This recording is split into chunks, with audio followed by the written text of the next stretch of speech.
Hi, everyone. Welcome to the Parent Exchange. My name is Tilly Elvrum, and I am your host here at Parent Support for Online Learning.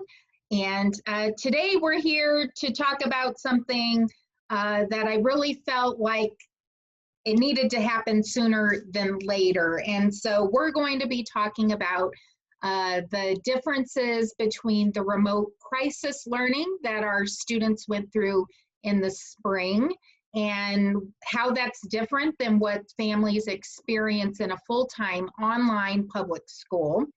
And then we'll also be taking all your questions about online learning, whether that's about parent engagement, student motivation, how to set up your home classroom, what a successful day as an online family looks like. Whatever's on your mind, we're here to answer your questions, no matter what model of education you use, because we know that online learning is certainly an important component of homeschooling. Even if your students receiving instruction in person, they're doing stuff online. So whatever your questions are about online learning, we're here to help. And if we don't know the answer, we will point you in the right direction. Again, my name is Tilly Elvrum. We have a lot of new members here, and just a little background on me. I am a parent advocate. I've been doing school choice and education reform work for almost 20 years, and about 16 years really focused on online education. And that's because my son is an online public school graduate. We utilize Connections Academy schools in 3 different states. And he's now in college and doing well and taking summer online classes as we speak. And I'm currently the president of the Colorado Coalition of Cyber School Families. And so the work that online families do is very near and dear to my heart. And joining me today is a partner in advocacy. We have Melissa Lay here. Melissa is a Florida parent. She's got some unique credentials to bring to this discussion. She's an online parent. Her kids attend a virtual charter school in Duval County in Florida. Is that correct? Yep. Yeah. And she's also a school board member, which I think brings a great perspective as well. She's also a trained educator. She's been a PTA president, and she also volunteers with the National Coalition for Public School Options. She's their parent leader in the state of Florida. So she brings a lot of experience and perspective to the conversation we're going to have today. And so thank you, Melissa, for being here with us. And, you know, I just really felt like this was a conversation we needed to have. I felt a sense of urgency because school reopening plans are coming out, or unfortunately in some states they're being delayed or changed significantly from what parents thought they were going to be. And now parents are scrambling and they're evaluating remote learning opportunities in their school districts, in their schools. And then a lot of parents are calling me, asking me about full-time online schools. And what are you hearing in Florida, Melissa? So in Florida, a lot of the districts are offering 3 options. You can go into the brick and mortar school, or you can start your first 9 weeks in an online with the brick and mortar school you're enrolled in. Parents are assuming it's going to be similar to the end of the year crisis learning. We're not hearing a lot about whether it's going to be with a classroom teacher who already is teaching brick and mortar and online at the same time. There's a lot of discussion about that. And then the third would be their own county virtual schools. So like for Pinellas County, it would be Pinellas County virtual or something. Those are kind of the options that are coming out. And from the parents that are reaching out to me, they're concerned about, if I choose this online learning option, I feel forced to choose an online learning option with a district because I'll lose my seat at a fundamental or a magnet school. And there's really not a lot of talk about how any of those options are going to be executed in the classroom. So they're not really sure, and they're wondering, what is the difference between an online full-time school like an online charter, that this is what they've done. They've taken years and honed it so that they're really good at effectively giving online education. So I have had several, just in the last 2 weeks, I've had friends, 5 different students enroll through our online charter school because they're worried about the uncertainty of what the online district option is going to look like. Yeah, I think the uncertainty is the key word there. And like you said, even for our educators, they don't know exactly what they're going to be doing yet. I've heard them say, I don't know if I'm in the classroom. I don't know if I'm online. I don't know if I'm responsible for 2 cohorts of kids, one online and one in person. And so that's a little troubling. And if district online offerings have not been dramatically improved from what families experienced in the fall, I think we all have some concerns about that. But I also want to stress that, this is a judgment-free zone. We really are here to support families. Everyone is in a really difficult position. Our school leaders, our educators, and our families, and ultimately our kids pay the price on whatever decisions that we make. And so, I understand that there are parents that they're really eager for their kids to get back to in-person learning because that's where their kids thrive best. Also, parents rely on their schools. It's part of their child care and their after-school care, and parents have to work. And so the idea of going fully remote or fully online is really challenging for those families. Our educators, they're in a difficult position. They're kind of just, they have health concerns. They're worried about going back to school safely in person.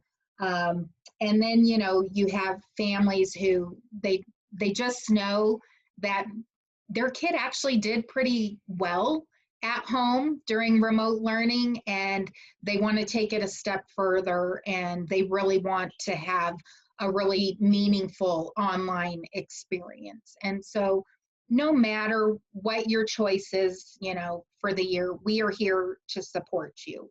And we know that as parents, you're doing the best that you can in the situation that you've been given. And so that's why this page was created. That's why we want to have this discussion today, so that we can help you in your decision making as you're starting to evaluate your school's distance learning plans.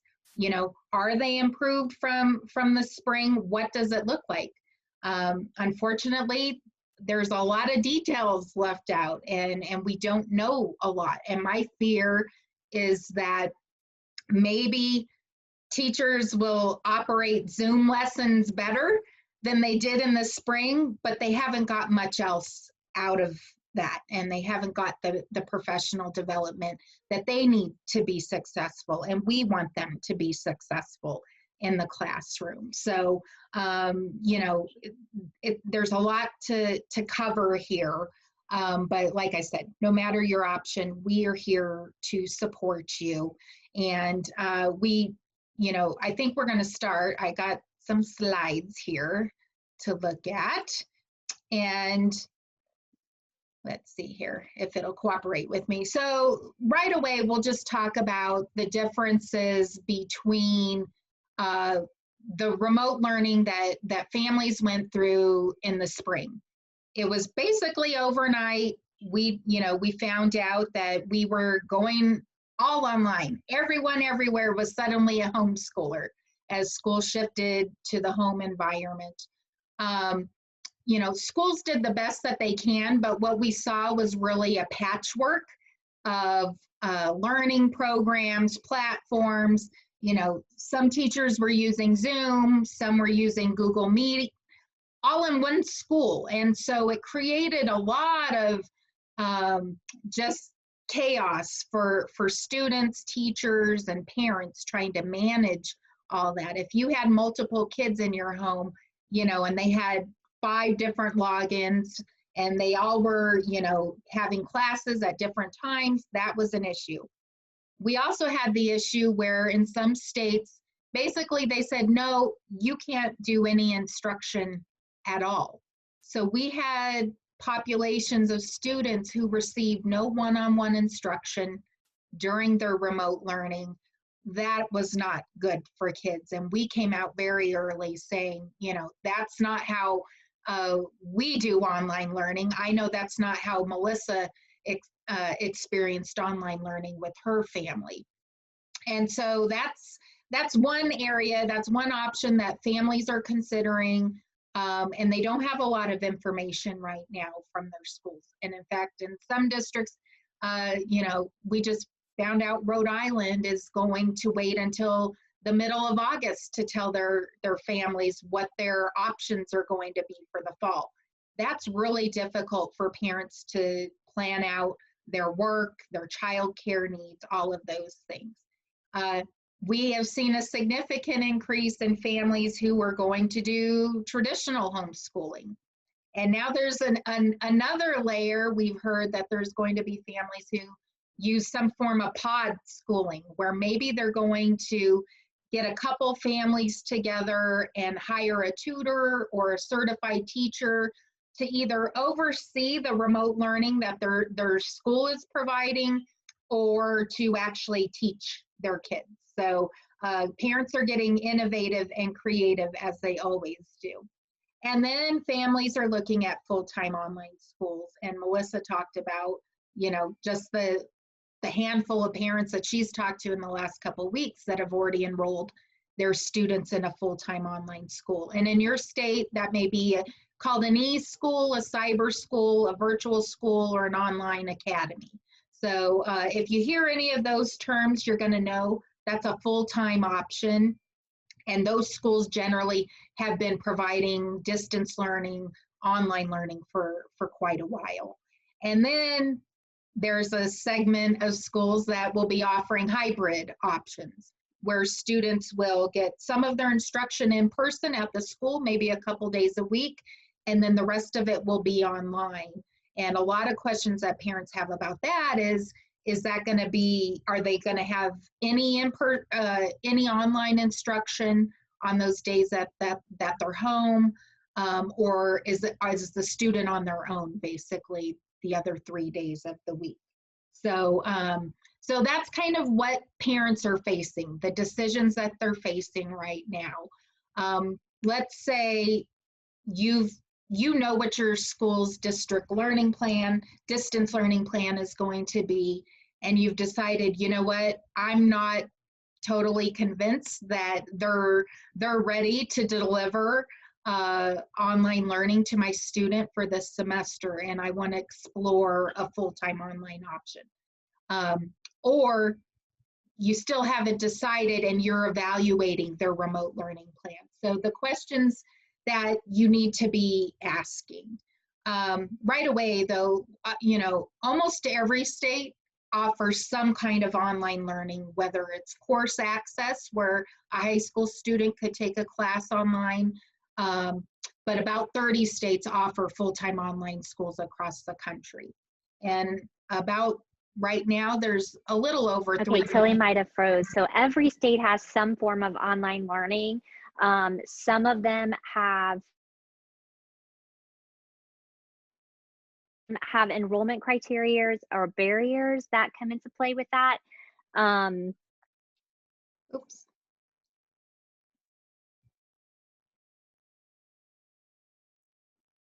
Now I'm not sure if I'm talking over you or not, Tilly. It looks like you changed. Can you see me? I can now. I was like, what happened? So technical difficulties, sorry about that. We'll share it again. Let's see here. Sorry about that, folks. You know, technology is your friend, except when it isn't. Okay, let me get back here to the beginning here. Let's see, we were on the slide here. Yes. So I picked up where you froze, and then it said, I was watching your screen and it said your internet's unstable. I was like, oh, maybe it's mine. I forgot I was watching your screen. Gosh darn it. Sorry about that, folks. All right, so we're back. So about 300,000 students in the country use full-time online schools, and you can see technology can be your friend or it can be a pain, but online schools really do support families with the technology piece of online learning. And online learning in full-time schools, students are receiving in-person or teacher-led instruction, which is also known as synchronous learning. And they also do asynchronous learning, so they're learning at their own pace. And the schools provide the curriculum, which is designed specifically for online courses and learning. They also provide the offline materials, the books, the workbooks, all of those things. And the classes are led by certified teachers. And the important thing here also is that teachers assess the work, they monitor the progress, and they assign grades. Now, back in the spring, in some states, teachers weren't allowed to provide grades to their students. And so whatever the student's grade was when school kind of came to a halt in March, basically they told them, well, do the work, and whatever grade you had before, it can't go any, it won't be worse, and that's what you'll get at the end of the semester. Well, you can imagine what happened to students when they found out, I just get this grade whether I do the work or not, and a lot of students checked out. And that's not good for learning, and I don't think anybody wanted that for their students. So we know our online schools, they're providing meaningful feedback to students as they're working through the courses. Okay, so there's a lot of information, and Melissa and I were talking about just all the questions that you ask yourself as you're thinking about distance learning and online schools. And so I put together a little list here. These are questions as parents that you need to be asking if you're evaluating your school's remote learning plan to decide if it's improved from last semester, from the spring, or if you're looking at a full-time online school. These are some things that you need to think about. And this list isn't comprehensive, but these are some of kind of the frequently asked, the most important things that parents are thinking about as they're evaluating schools. And Tracy Pavetti just asked if these slides are available on the web.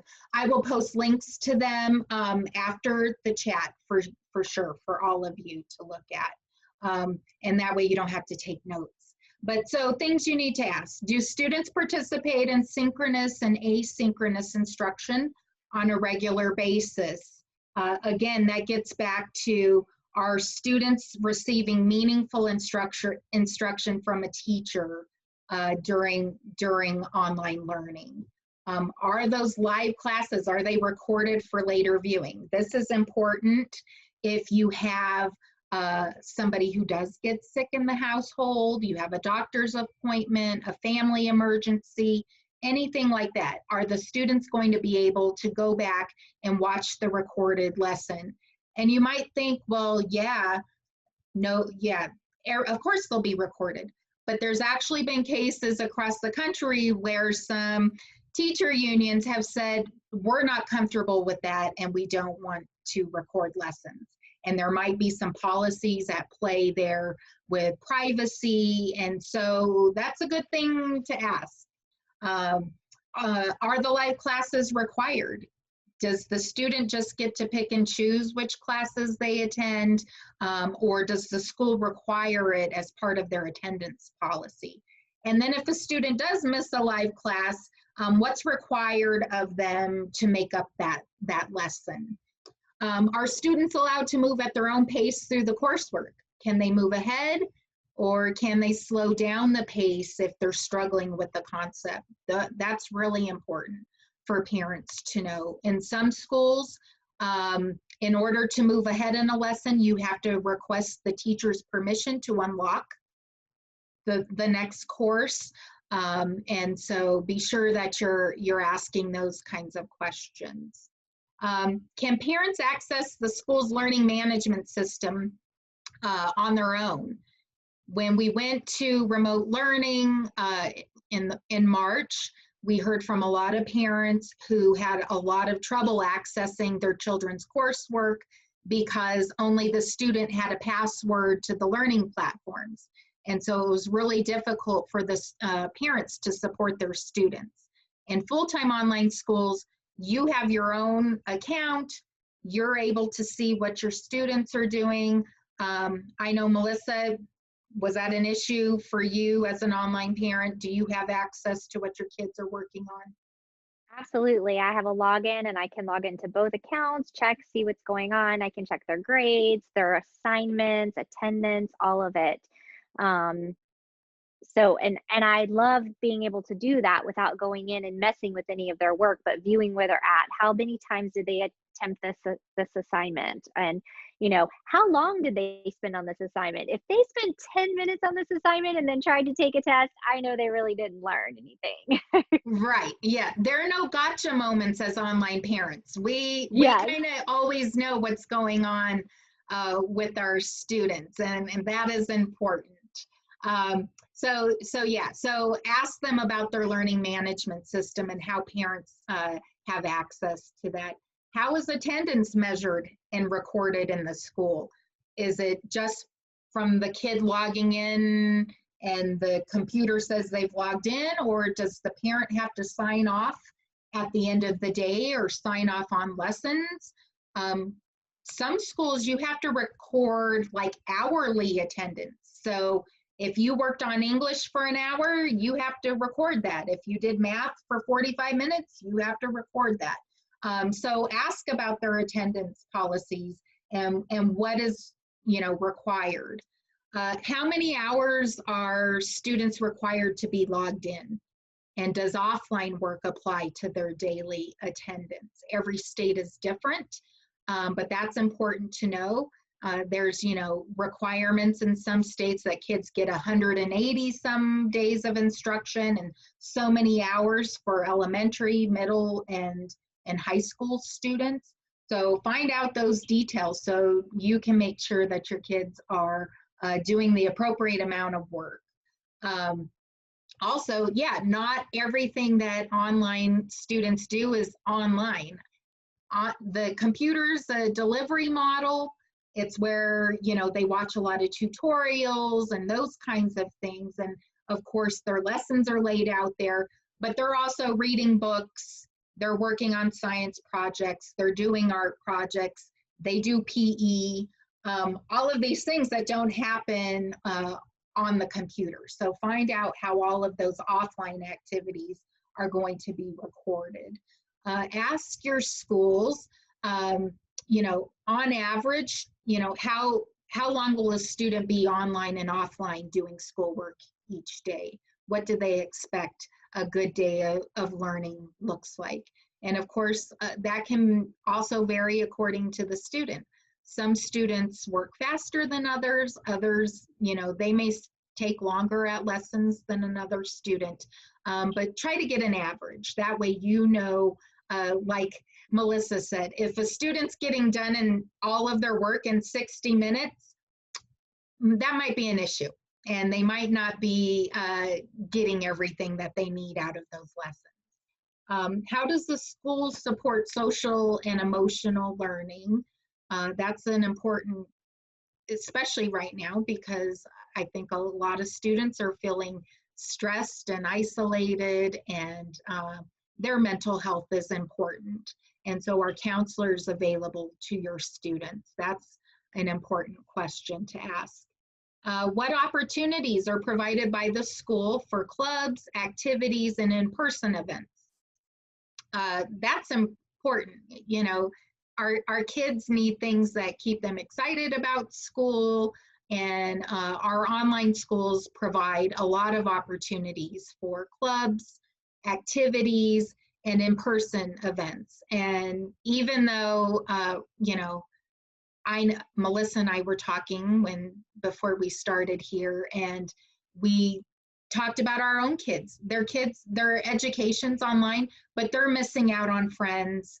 Our kids are out in the community, and all that's been lost to them as well. But during normal times, our schools provide field trips and study opportunities and learning opportunities throughout the state that you live in. So ask about those events. Yeah, Melissa. One of the things that our online school is doing this summer, which I thought was so cool, is because of all this, they've offered virtual field trips throughout the summer for the kids to stay connected because they know so many of the kids right now don't have that outside interaction. So that's been pretty cool. That's awesome. And yeah, I think you'll see that our online schools really are intentional about providing students those social and learning opportunities. Uh, you know, they really make it a priority. I was a community coordinator for our online school for 10 years, and we offered all kinds of activities. And I used to tell parents, new families, I'm like, if you did every online or, field trip that was offered in the state, you'd never get school done, because there were parents and teachers all across the state providing these opportunities for families. So, and I hope we can get back to that real soon. But I'm glad to hear that, the schools are providing some online activities for families to stay engaged and to keep learning through the summer. That's fantastic. So we'll go to our next list here, and I'm going to check our time. So how much contact are teachers required to have with individual students on a daily basis or a weekly basis? This is an important question because, as we talked about earlier, when we started off with remote learning, there was populations of students that had no instruction, but they also didn't hear from their teachers. And so we need to make sure that during this next season of remote learning, online learning, that our students are having meaningful contact with their teachers. And so that teachers are given the resources to do that and the support to do that. But as parents, we need to expect that and ask them, how's this going to work this semester or grading period, whatever it is that you sign up for remote learning or online learning. How are teachers required to meet with parents? Are there parent-teacher conferences? What did the parent-teacher communication look like for your students, Melissa? I love the fact that every email that went to my child, I got CC'd on, and every email that went from my child, I got CC'd on. So I knew exactly what my child was emailing the teacher and vice versa.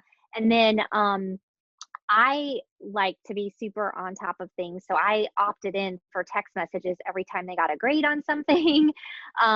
So there was constant communication between teachers and me, parent teacher conferences, emails. And I found that they're just so willing to help and work with you in regards to, I mean, this will be our 8th year doing virtual online school. And I did it for both of my girls. This year was the first year Abby went back to collegiate brick and mortar. So I've done it with both, and every teacher we've had has just been so good at communicating with me, communicating with the kids, and if they needed anything, instantly hopping on and doing a tutoring session. So I've been, and being an educator, I want to say, being a former educator myself, I'm really picky about parent, student, and teacher communication and relationships. So I love the way that our online school communicates with parents. That's good to hear, and that's what we want for all our students that are using online learning. The other thing, does the school have its own secure webmail system? This is important. Privacy is important, and our children's online safety is important. So ask about that. Who has access to those systems? Secure classrooms. This became an issue during remote learning. I think we all heard about Zoom bombing, where outside folks would come into a Zoom classroom and cause chaos. And we don't have that issue in full-time online schools. Our schools are using secure classrooms and proprietary software that ensures privacy, and that the teacher has control of the classroom and the students participating in that classroom.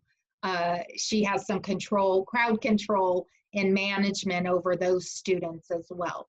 So ask about that. Ask about the safety of the systems. Are students required to participate in state testing? That's another question. Full-time online schools are public schools, so those students are required to participate in testing. As we all know, in the spring, most school district states filed waivers with the Department of Education so that they wouldn't have to administer those tests. We just knew it was going to be too much, and it was going to be hard to administer those tests in person safely. You should also ask, are there any other placements or diagnostic tests that the schools do during the school year? A lot of online schools do placement tests when you first enroll, so that students can be placed in the proper courses at the right grade level. What's wonderful is those schools meet the kids right where they're at. So if you have a student who's advanced in math and maybe grade level in reading, they can take those two separate kind of tracks.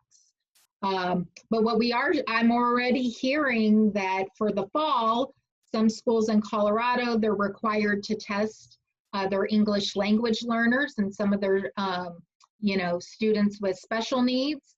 And they're already worried about how those tests can be done in person. And so find out what kind of tests are your kids going to be doing throughout the year. And, are they going to be in person? Or are they going to be online? Or maybe is this a situation where we need to talk to the Department of Education about getting another type of waiver if we're still going to be in periods of social distancing? Does the school supply a laptop or a desktop computer to families? Do they provide Wi-Fi hotspots or an internet subsidy? We all know access and equity in access was an issue when we all switched to remote learning. My hope is that school districts have been able to acquire the technology and devices that students are going to need to do online, but we need to be asking and figuring that out as well. Can families work through school holidays or take off during the school year? Right now, that's probably not as much of an issue because nobody's going anywhere. We're not taking field trips. We're not visiting grandma in the next state over. But it is good to know once things get back to normal, and if you're in an online environment, how much flexibility you have. I know for our family, we did extensive traveling during our years, and so that was one of the things we cherished, was the flexibility.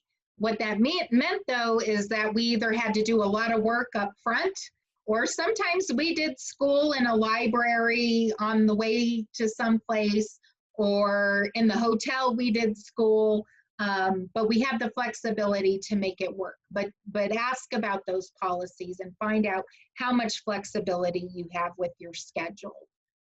Does the school provide actual textbooks? Do they provide art supplies, science kits? How are they supporting you in learning at home? What kinds of things get, well, Melissa posted a great picture the other day because school supplies showed up at her house, and then her daughter turned it into like a cardboard fort. But what was in the box before she started playing with the box?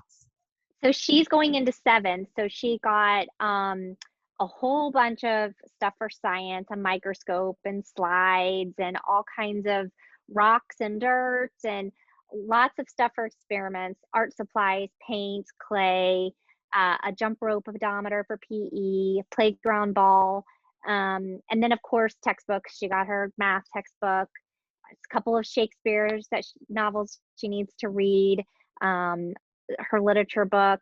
So as they get older, you get less materials.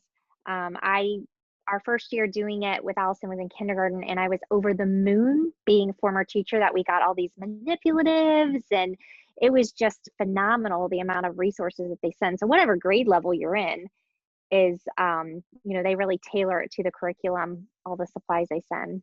Yeah, it's a lot like Christmas when they're little because there's so many neat things that come. And then as they get older, yeah, a lot more of their work is online. They're doing more writing and those kinds of things, and they don't necessarily need manipulatives for math and those kinds of things. But then they also do labs online. So they get different programs on the computer that are really kind of exciting game-based kinds of things Yeah. online. So ask them, what are you sending me? Is it just a computer and I'm on my own? Those are good things to know as a parent.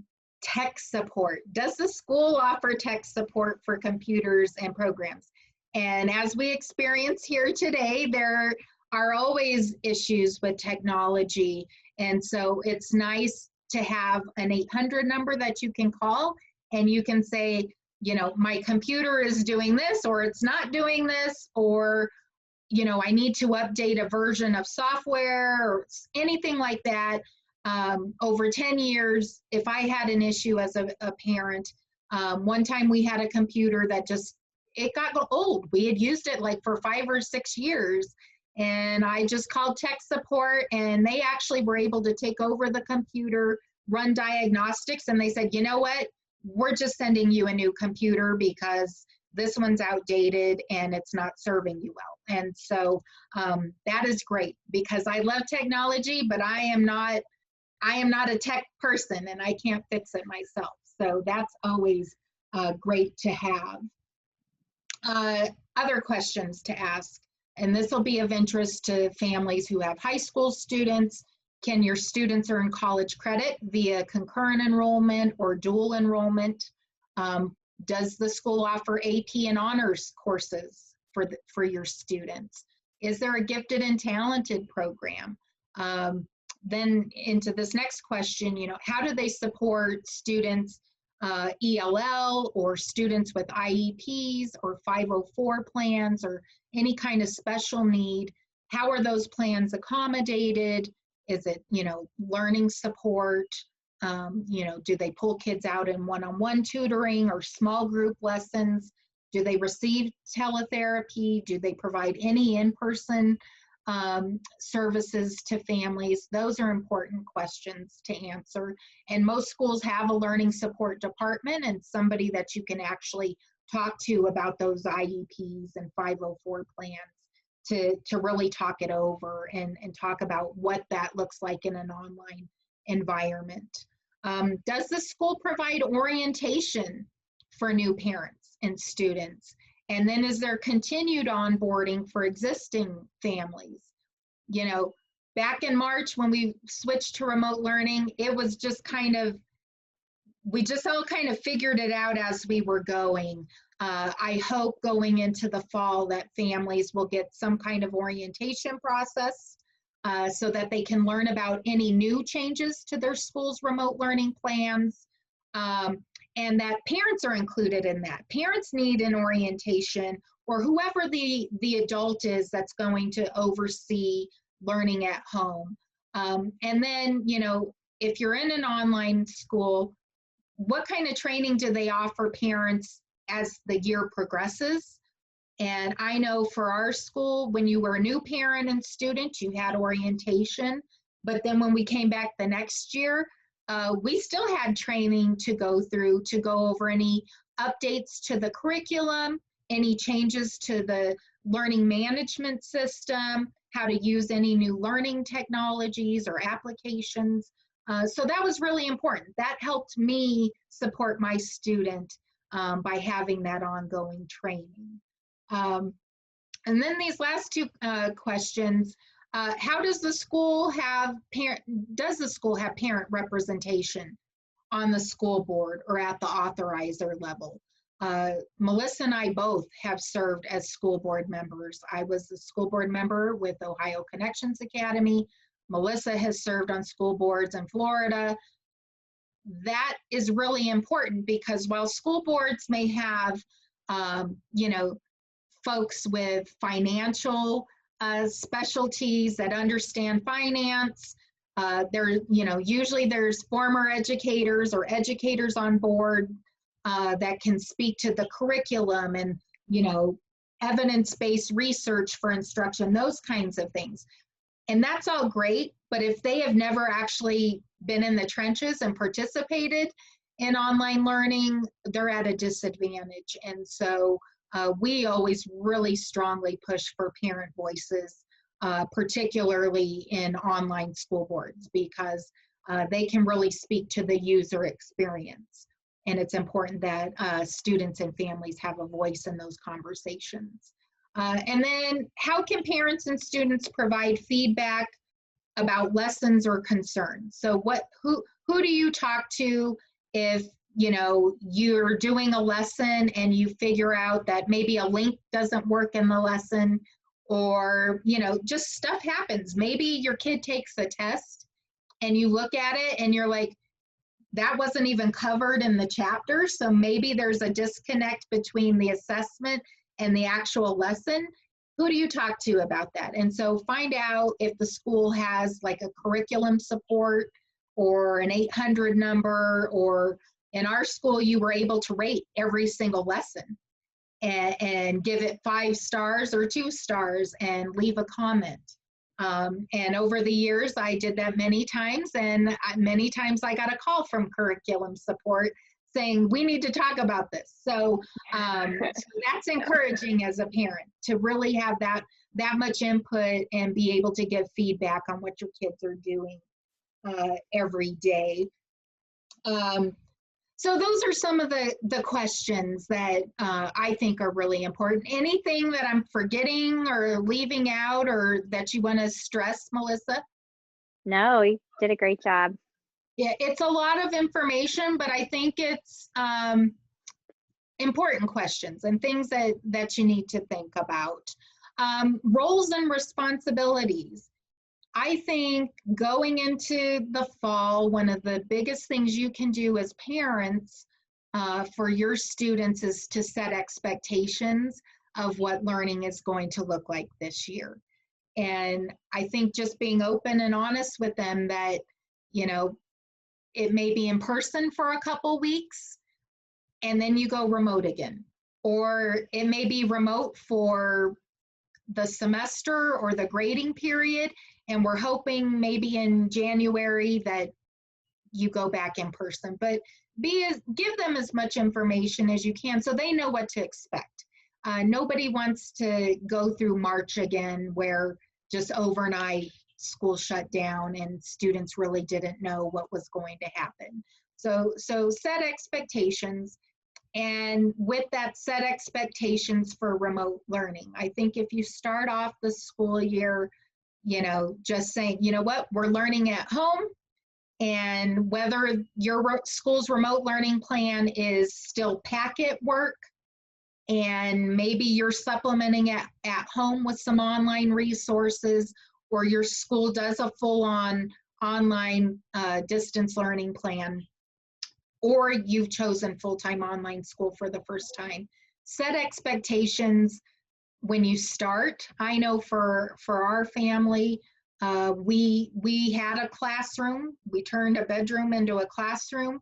And I just said at the beginning, when he was in 3rd grade, when we walk in this door, I'm your learning coach and you're the student. And I expect the same respect and behavior that you gave to your teachers at school while we're in this classroom. This is what we're going to do. And that kind of set the tone that this is a time for learning and it's important, it's a priority. I never tried to make the school day look like a traditional school day. I think that's really hard to do at home, but setting that expectation was important, I think, and it helped my student. It also helped keep me accountable as well to make sure that I was keeping up my end of the bargain in partnership with the school. So the students, their daily attendance is required. They need to attend their live classes if they have them, watch recordings, when they miss live classes, complete their online work, their offline coursework, their activities. And I think the way you structure your day, there's a lot of ways you can do that, but bring your students in, no matter if they're in kindergarten or 12th grade. Ask them, do you want to do English first? Or do we work on spelling? Or do you want to, do your hardest subject at the beginning of the day and save the fun subjects for you for the end of the day? Give your student a voice and some agency, and I think that really helps them be invested in their education at home when they can kind of be in charge and have a say in that. Parents, obviously, you're there to support students to be organized. We can't expect a third grader to print out lessons and have the day all planned out for them. That really falls on parents or the learning coach or the mentor, or whatever you want to call that adult that's going to be overseeing education at home. Make sure that they're progressing through the courses. Do your daily attendance. It's really important to keep track of attendance because our schools are evaluated on attendance. So make sure that you do that. Be there for one-on-one support, which is what I loved as a parent, that I could support my student and give him the one-on-one attention that he really couldn't get in a traditional classroom setting. And then partner and communicate with the teachers. That's important. And then the teacher's role, they're there, provide instruction, guidance, support for the students and their families. They're going to be monitoring student progress, assessing the work, grading it, and providing feedback. So you know how your student's doing, and to work in partnership again with the students and parents. As a parent, Melissa, what do you think your most important role was as a learning coach for your girls? Definitely setting the learning environment for them. Like you said, setting the expectation. These are the hours that we're going to work, and during that time, it means no electronics. I mean, I would put a note on our front door, learning in progress. I unplugged the phone when we used to have a house phone so people wouldn't call and leave messages. And I put my cell phone on silent so that I'm not tempted to answer it or talk when I'm doing one-on-one instruction or I'm paying attention. And as they got older, the one-on-one time that they required from me was less. But still making myself available from their hours. So if they needed a question, they knew that was my first priority, not anything else that I might be doing. And making sure, just going back and checking for, set a timer. Okay, you have live classes that you have to be for these times. Set my own timer to look up and make sure, are they on that? Because when you're working at home, it is easy to get sucked into an assignment and then go, oh, I had a live class. So for us, setting a timer was really important. They set one, I set one, so we can make sure they're clued in, that they're in their classes, and then going back and checking their work, entering the attendance. Like you said, all of those things played into it. But I think the two biggest things would be just setting the expectations of what I expected their day to look like and what I expected from them, and letting them know what they could get from me. Excellent, excellent. I remember a time where we were talking about setting a timer and like following back up with them. And my son was probably in maybe 6th grade, and he loved to read and he loved to write. And on this particular day, he was doing English. And, I got him started. And, by this time, we had already been doing online school for like 3 years. So he knew what to do, and we had a routine. But I got busy doing something in the house, as moms do. But I kept walking by the room, and he is just working away in there. And I am just in my heart, like, child, like, I am just so impressed with you, and I love you so much. But finally I go in there and I check on him, and I like look at the computer, and I'm like, do you have, this paragraph that you were supposed, he goes, oh, well, I got a really good idea for my novel that I'm writing. And so I did that instead of, so kids are kids. Even the best kid is going to push the boundaries and they need you to help keep them on track. And Yeah. that's not to say that, the way I did it is the only way, or the way Melissa did it is the only way. I know many families who both parents work. Maybe it's a grandma or an auntie who is the learning coach for the student or overseeing learning. Um, and there's no typical day. We did try to keep, like when we first started, our goal was to start school when his buddies in the neighborhood got on the school bus, and to be done with our school day when they got off the school bus, so he could play with them and hang out with them, or go to baseball practice, or go to youth group at church, whatever it was. But we also had the flexibility to travel when we wanted to. When we studied about Gettysburg, we went to Gettysburg. But it looks different from every family. I know parents that have worked and they did school in the evenings or on the weekends.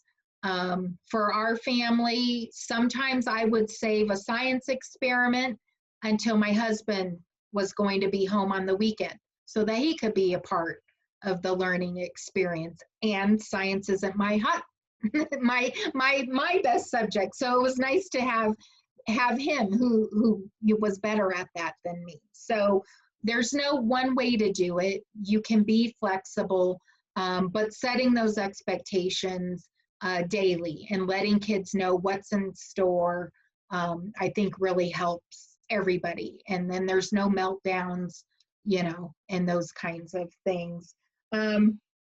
So what did a typical day look like for your family doing all? We all their classes, usually their first live class is 8:30. So the rule was you need to be at your computer and on class by 8:30. I did not care if that meant you rolled out of bed at 8:25. As long as you were not late to class, that was okay with me.